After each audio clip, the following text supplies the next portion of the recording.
Buenas tardes, muchas gracias Beatrice por tu presentación, muchas gracias a los directivos del instituto por esta oportunidad de participar en este foro. Como periodista, mi profesión me obliga a estar al tanto de todo lo que acontece noticiosamente, no solamente en esta ciudad donde vivimos y en Estados Unidos, sino en todo nuestro hemisferio, América Latina particularmente, porque no se dice, o sea, no es una frase hecha cuando decimos que Miami es la capital de las Américas. Todo lo que acontece en América lo seguimos muy de cerca desde aquí, desde Miami. Por eso, quizás quienes estén escuchando o visualizando el tema que discutimos en este panel, se puedan preguntar por qué siempre que hay o se aproxima un proceso electoral en cualquiera de los países de Latinoamérica, se encienden las alarmas para quienes observamos y analizamos la política de la región. La explicación no es difícil ofrecerla. Primero, cuando decimos que esta ciudad multinacional donde vivimos es prácticamente la capital de nuestro continente, sabemos que se debe a que nos estamos refiriendo a la composición social y política de las personas que vivimos aquí. Esta ciudad está conformada desde hace 6 décadas, cuando comenzó la gran oleada del exilio cubano, por precisamente personas que han venido de Cuba. Todos sabemos a causa de qué. Luego de la gran oleada que comenzó, y bueno, se ha extendido durante todas las décadas, pero comenzó fuertemente en los años 60, en los 80 le siguió a los nicaragüenses que vinieron como resultado de la instauración de la primera etapa del sandinismo en Nicaragua. También vinieron personas de Colombia motivadas por la crisis provocada por las guerrillas y el narcotráfico en ese país. También han venido personas de otros países, sabemos más recientemente Venezuela, Bolivia, Ecuador, en fin, una inmensa mayoría de casos mencionados. ¿Cuál es el denominador común entre todas las personas o casi todas las personas que nos hemos visto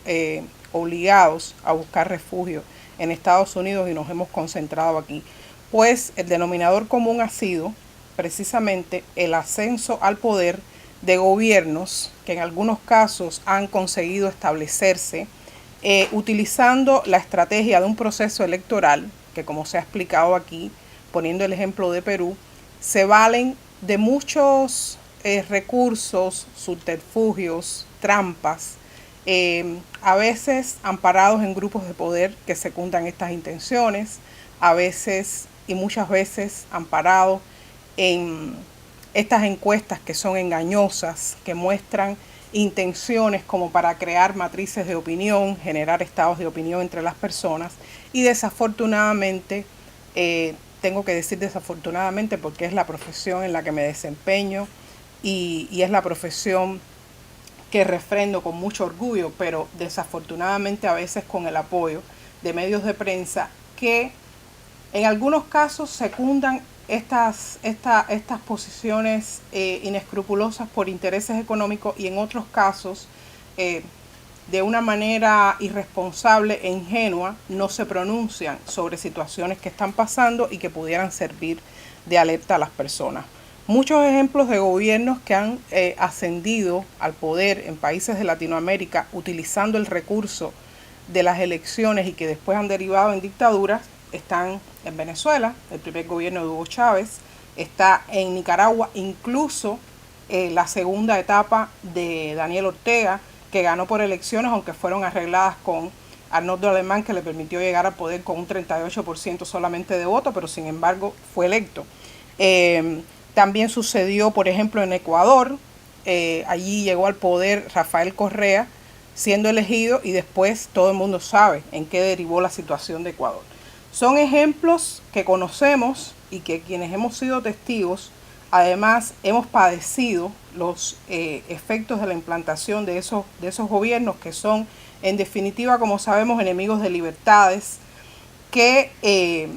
coartan todo lo que tiene que ver con la democracia en un país. Entonces, cuando nosotros ponemos el interés, como lo estamos haciendo en este tema que nos convoca hoy, en un proceso electoral como lo estamos haciendo con Perú, que bueno, las elecciones son este domingo, no se trata precisamente de que ideológicamente estemos asumiendo una postura paranoica. Si extendemos una mirada a los candidatos que se ha mencionado que aspiran a la presidencia del Perú, independientemente de que las encuestas puedan estar manejadas o no, hay una preponderancia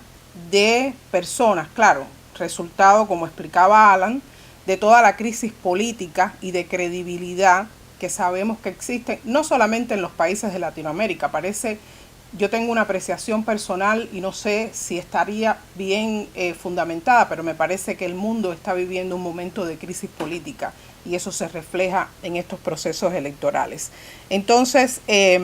si Perú, como todo parece indicar, según estas encuestas que ya sabemos que son amañadas, va a elecciones el domingo, yo creo que irremediablemente necesitaría una segunda vuelta. Y en esta segunda vuelta habría que estar muy pendiente de estos candidatos que, tirando una ojeada a los partidos, son centroizquierda, derecha neoliberal, otro más de izquierda, mucho populismo, lo que se avisora en el horizonte político de estos partidos que aspiran a obtener, o estos candidatos que aspiran a obtener un lugar en las elecciones de Perú. Yo diría que a partir de estos pronósticos, y aunque no siempre las encuestas muestren resultados, los resultados que se reflejan después exactamente en el conteo de votos en las urnas, hay dos candidatos, observo en los nombres, pertenecientes a partidos de tendencia izquierdista, que según una de las encuestas revisadas, figuran con posibilidades de calificar para competir en una segunda vuelta en las elecciones de Perú. Desde mi experiencia personal particular, a mí el calificativo de izquierda, aunque para algunas personas que no han padecido o no han conocido eso, tiene un matiz de idealismo, no tendría mucho significado si, como decía, desde mi experiencia personal no supiera que el izquierdismo lo que esconde es mucha demagogia, un discurso populista para conquistar voluntades, un ansia desenfrenada de poder que se alimenta a través de estimular el odio entre clases sociales y un nocivo paternalismo social que a lo único que impulsa es a la estimulación de la pérdida de los intereses individuales de las personas, es decir, al final termina afectando a la sociedad y afectando el interés de las personas en crecer. Por eso cuando fui invitada a participar en este foro de hoy, lo agradecí, porque sin ánimo ni pretensiones de hacer una arenga política, cada vez que tenga la oportunidad de alertar para que esta corriente destructora,